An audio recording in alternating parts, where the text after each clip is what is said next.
Hello guys, இன்னைக்கு நம்ம போன கிளாஸில் நம்ம எக்ஸசைஸ் 1.1 பார்த்து முடிச்சிட்டோம். இப்போ எக்ஸசைஸ் 1.2க்கு தேவையான கான்செப்ட்ஸை வந்து இந்த கிளாஸில் நம்ம பார்க்க போகிறோம். ஃபர்ஸ்ட்டு ஒரு தியரமை பற்றி இன்னைக்கு படிக்க போகிறோம். இர்ரேஷனல் நம்பர்ஸை பற்றி நான் உங்களுக்கு ஒரு வீடியோ போட்டிருந்தேன், லாங் வீடியோ ஒன்று. அதோட கண்டினியூஷன் தான் இப்போ நம்ம பார்க்க போகிறோம். First theorem. What theorem states? If a prime number p belongs to prime. If a prime number p divides a square and leaves remainder 0, இல்லனா if a square is divisible by p, then a is divisible by p. எப்படி? ஒரு prime number வந்து ஒரு square நம்பரை divide பண்ணுது, அப்போ அந்த நம்பரையும் டிவைட் பண்ணும். எப்படி டிவைட் பண்ணும் அதுதான் ப்ரூஃபோட பார்க்க போகிறோம். தியரம் தான், ப்ரூஃப் என்னன்னு பார்க்க போகிறோம். ப்ரூஃப் என்ன? Proof easy. ஏ வந்து ஏதோ ஒரு நம்பர் நம்ம ஆல்ரெடி பார்த்துருக்கோம். Any natural number can be expressed as product of primes. So ஏவை வந்து p1 into p2 into p3 இன்டூ எக்ஸெட்ரா pn, எவ்வளோ என்ன ப்ரைம் நம்பர்ஸ்னு தெரியாது, அதெல்லாம் இப்படி எழுதிக்கிறோம். இப்போ நம்ம தியரம்ல ஃபர்ஸ்ட் என்ன இருக்கு? A square. அப்போ ஏ ஸ்கொயர் நம்ம என்னன்னு சொல்லலாம்? இதுபடி பார்த்தா p1 square into p2 square into p3 square etcetera. கரெக்டா? Up to pn square. இங்கே எவ்வளோ? Up to pn square. இது வரைக்கும் புரிஞ்சிருச்சா? pn ஸ்கொயர் வரைக்கும் மல்டிப்ளை பண்ணிட்டு போகிறோம். இப்போ இதை வந்து pன்னு ஒரு நம்பர், ஃபஸ்ட்டு இனிஷியலாக இதை pன்னு ஒரு நம்பர் டிவைட் பண்ணுதுன்னு வச்சுக்கிறோம். ஸோ ஏ ஸ்கொயரை பியில் டிவைட் பண்ணால் டிவிசிபிள் ஆகுது. அப்போ அதுபடி நம்ம என்ன சொல்லலாம்? p1 இன்டூ p1 ஸ்கொயர் தான் p1 இன்டூ p1 எழுதியிருக்கேன், into p2 into p2 etcetera up to pn. Divisible by pனா ஏதோ ஒரு p1ஓ இல்லை p2ஓ ஏதோ வந்து pயோட கேன்சல் ஆகுது. கரெக்டா இல்லையா? டிவிசிபிள் தான், இதில் ஏதோ ஒன்று கேன்சல் ஆயிடுது. அப்போ ஏதோ ஒன்று கேன்சல் ஆகுதுன்னா p வந்து ஒன்று p1ஆ இருக்கணும், இல்லை p2ஆ இருக்கணும், இல்லை p3ஆ இருக்கலாம், இல்லை pn ஏதோ ஒரு நம்பராக இருக்கணும். கரெக்டா? அப்போ தான் கேன்சலேஷன் ஆகும். ஸோ இப்போ நம்ம எடுத்துக்கிட்ட மாதிரி p belongs to p1 or p2 or p3 or etcetera pn இது வேணா இருக்கலாம். இல்லை அப்போதான் கேன்சலேஷன் ஆகி ஏ ஸ்கொயர் பியில் டிவைட் ஆகும். அப்போ p1 p2 p3 இதில் ஏதாவது ஒன்று தான் pனா ஏ என்னது? p1 p2 p3. அப்போ ஏலையும் p இருக்கா? ஏன்னா p1ஆ இருந்துச்சுன்னா ஏல p இருக்கு, ஏல p2 இருக்கு, p2 p இருக்க வாய்ப்பு இருக்கு, p3 p இருக்க வாய்ப்பு இருக்கு. ஏதோ இந்த நம்பர்ல ஒரு நம்பர் தான் p.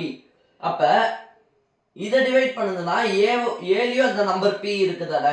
அப்ப இதையும் டிவைட் பை p போட்டுக்கிட்டோம்னா, இப்போ இன்கேஸ் நம்ம வந்து p is equals to p2ன்னு வச்சுக்கலாம். p2 இருக்கு, p2 கேன்சல் ஆகிட்டோம், இப்போ டிவிசிபிள் தானே. புரியுதா இல்லையா? ஏன்னா ஸ்கொயர் நம்பர்ல p1 p2 p3 அந்த நம்பர் தான் ஏதோ ஒன்று p. அப்போ அதே தானே ஏவும். ஏன்னா என்ன? p1 into p2 into p3. அப்போ p வந்து p1 இல்லை p2 இல்லை p3னா ஏ ஸ்கொயர் டிவைட் பண்ணுறதுல ஏவையும் டிவைட் பண்ணும். ஏன்? அந்த நம்பர் இதுலேயும் ப்ரெசென்ட் ஆயிருக்கு. இப்போ p வந்து p2 இல்லை p3ன்னு வச்சுக்கிறோம். p3னா p3 p கேன்சல் ஆகிடும், p1 into p2 into etcetera into pn அப்படின்னு வரும். அப்பயும் ஏ டிவிசிபிள் தான். ஸோ ஃபைனலாக நம்ம தியரம் ஸ்டேட் பண்ணுறது நம்ம ப்ரூவ் பண்ணிட்டோம். Hence proved. இதுபடி என்ன சொல்ல வரோம்? If a number p divides a square then it divides a. இப்படி தான் இந்த தியரம் வச்சு நம்ம சில இதை வந்து நம்ம ப்ரூவ் பண்ண போகிறோம். தியரம் புரிஞ்சிருச்சா எல்லாருக்கும்? இதுதான் தியரம். இப்போ நெக்ஸ்ட் நம்ம இப்போ என்ன ப்ரூவ் பண்ண போறோம்னா, இரேஷனல் நம்பரை பற்றி தான் இப்போ பார்க்க போகிறோம்னு சொன்னா இல்லையா? இரேஷனல் நம்பர்னா என்ன? √2 √3 πa, அதுக்கப்புறம் என்னது நான் டெர்மினேட்டிங் நான் ரிகரிங் டெசிமல்ஸ் தான், டெசிமல் நம்பர்ஸ் தான் இரேஷனல் நம்பர்னு சொன்னோம். கரெக்டா? அப்போ இரேஷனல் நம்பர் எப்படி ஒரு நம்பர் இரேஷனல்னு சொல்கிறோம்? √2 prove it is irrational. Q dash irrational q dash ஞாபகம் இருக்குல்ல, root 2 prove it is irrational. இதுதான் இப்போ கொஸ்டின். எப்படி பண்ண போறீங்கன்னா ஈஸி. let us இதெல்லாம் அப்படியே எழுதணும். let us assume to the contrary. contraryனா இப்போ இது வந்து prove irrational கேட்டிருக்கோம். நம்ம contraryனா ஆப்போசிட்டா எடுத்துக்கிறோம். contrary that root 2 is rational. இது எழுதுனா half mark. அடுத்தது then root 2 is equals to p by q where p comma q in the rational na p comma q belongs to integers, q not equals to 0. p comma q are co-prime. ஓகேவா? ஏன் co-primes? இதுக்கு pயும் qவும் standard ஃபார்ம்ல தான் நம்ம எடுத்துக்க போறோம். pயும் q standard ஃபார்ம்ல இருந்துச்சுன்னா HCF ஒண்ணா இருக்கணும். ஒரு ரெண்டு நம்பருக்கு நடுவுல HCF ஒண்ணா இருந்துச்சுன்னா அது co-primes. அவ்வளவுதான். இப்படி எழுதியாச்சா? அடுத்தது இப்போ என்ன பண்ண போறோம்னா ஸ்கொயரிங் ஆன் போத் சைட்ஸ். ரெண்டு சைடு ஸ்கொயர் பண்ண போறோம். அப்ப 2 is equals to p square by q square வருதா? q square இந்த சைடு அனுப்பிடுறோம். அனுப்புனா என்ன ஆகும்? 2q square is equals to p square வந்துருதா? இப்போ என்ன பண்றோம்னா 2 into q square is equals to p square. அப்பனா q square ஏதோ ஒரு நம்பர் தானே. அப்ப 2 into இந்த q square, இந்த q square வந்து let it be x. 2x is equals to p square னு இருக்கு. கரெக்ட்டா? அப்ப p square வந்து 2 ஓட மல்டிபிள் வச்சுக்கலாமா?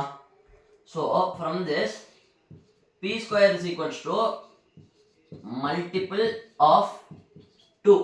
multiple of 2 னா 2n னு வச்சுக்கலாம். multiple of 2 னா 2n னு வச்சுக்கலாம். ஏன்னா 2 ஓட ஏதோ ஒரு மல்டிபிள் 2 into n வந்து n belongs to whole numbers. ஏன்னா 2 into 1 2 into 2 எது வேணா இருக்கலாம். so 2n னு வச்சுக்கிறோம் p square. இப்போ நம்ம என்ன பண்ண போறோம்னா 2q square is equals to p square. இது ஈக்குவேஷன் 1 னு வச்சுக்கிறோமா?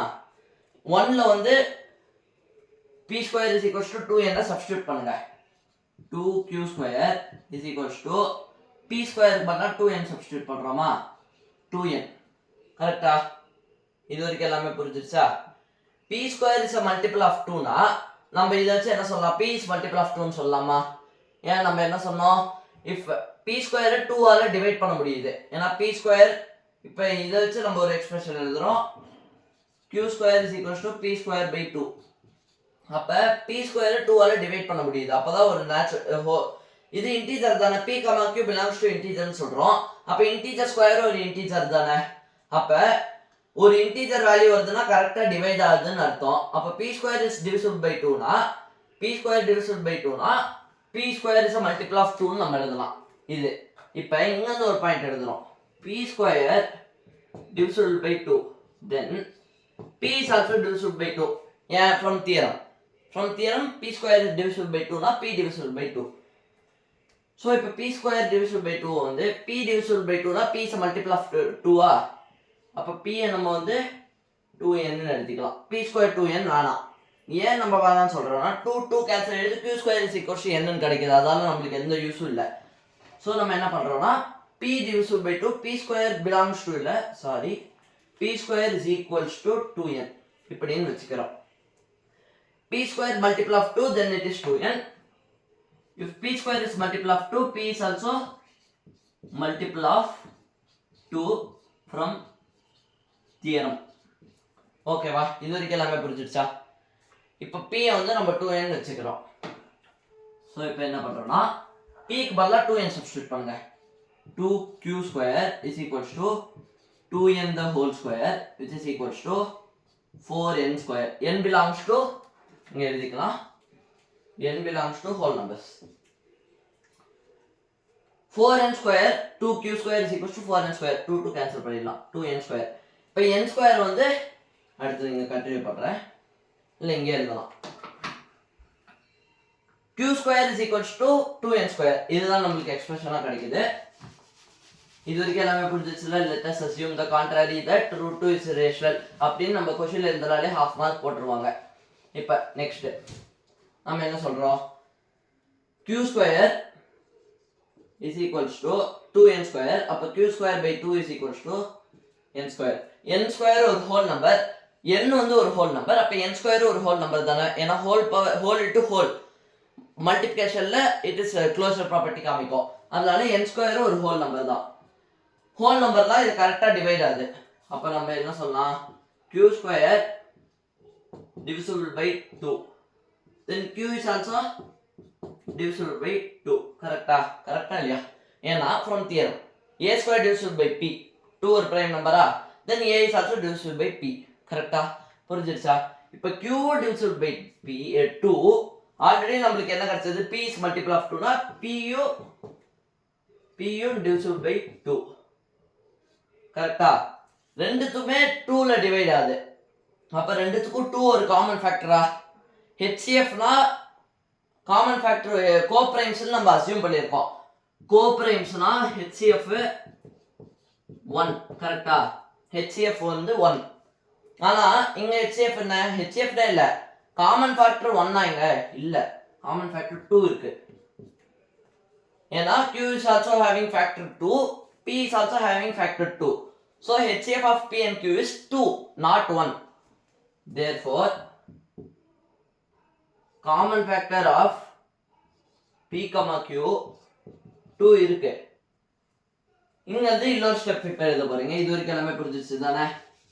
இப்போ நியூ ஸ்டெப் என்ன எழுத போறீங்கன்னா, இந்த pq கோப்ரைம்ஸ் எல்லாமே புரிஞ்சிச்சு தானே? HCF 1 இருக்கணும், ஆனா இங்க இல்ல. இப்போ therefore 3 டாட் போட்டா therefore it is a contradiction. contradiction னா நம்ம அஸ்யூம் பண்ணது தப்பு. contradiction to our assumption. contradiction to our assumption னா நம்ம அஸ்யூம் பண்ணது தப்பு. therefore it is irrational.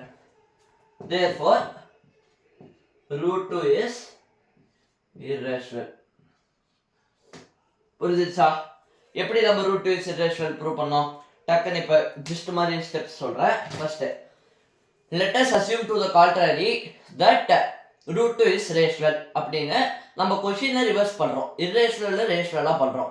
அடுத்தது so let root 2 is equals to p by q rational where p, q belongs to integer, p and q are co-primes and q not equals to 0. இது ரேஷனலோட எக்ஸ்பிளனேஷனை நீங்க பிராக்கெட்ல போட்டுக்கிறீங்க. எழுதி முடிச்ச உடனே root 2 is equals to p by q implies 2 அப்படின்னு போட்டு squaring on both sides. 2 is equals to p square by q square. 2q square is equals to p square. So q square is equals to p square by 2.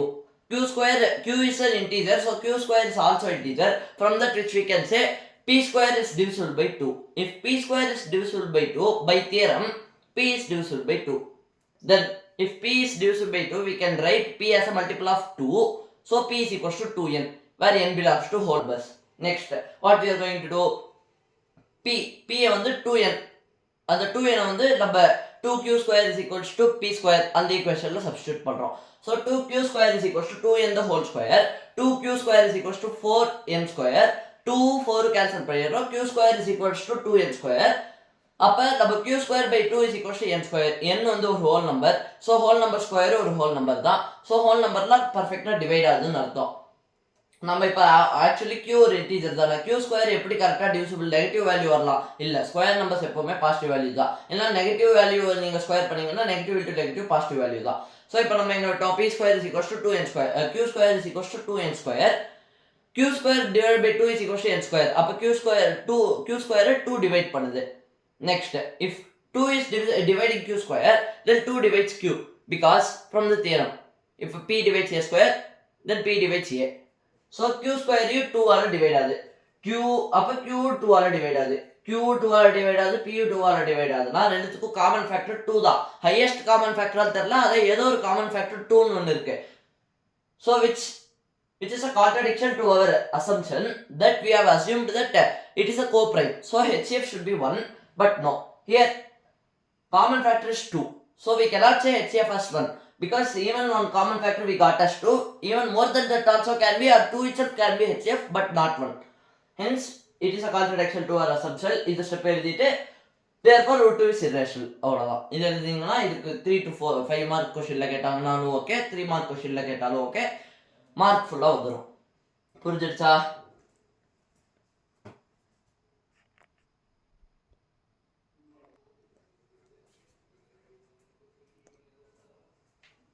Next இப்போ இந்த புக்ல root 2 is irrational மாதிரி root 3 is irrational, root 5 is irrational, அதே மாதிரி root over 3 plus 5 is prove root over 3 plus 5 is irrational, prove 2 root 3 is irrational, அந்த மாதிரி questions எல்லாம் இருக்கு.